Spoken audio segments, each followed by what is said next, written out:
Rapport tal-Kummissjoni Ewropea analizza fid-dettall il-prezzijiet tal-enerġija fl-Unjoni Ewropea u għal darb'oħra konferma kif il-politika tal-Gvern ta' pajjiżna qed wassal biex iċ-ċittadini Maltin jerfgħu l-inqas piż fost iċ-ċittadini tal-Unjoni Ewropea.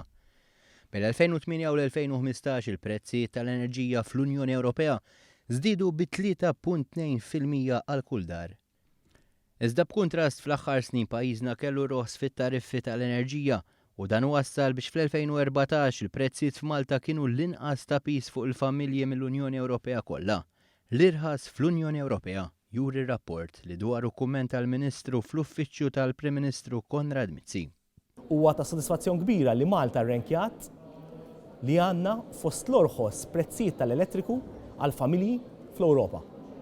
Huwa ta' sodisfazzjon akbar li l-Kummissjoni Ewropea tqis lil Malta bħala il-benchmark fejn il-familji fl-Ewropa jonfqu l-anqas fuq l-elettriku. Aħna il-benchmark li qed jaspiraw għalih pajjiżi oħrajn.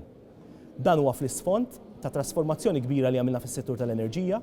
Ir-rapport jinnota wkoll l-iżvilupp fl-użu tal-LNG u għedt li huwa opportunità l-Unjoni Ewropea.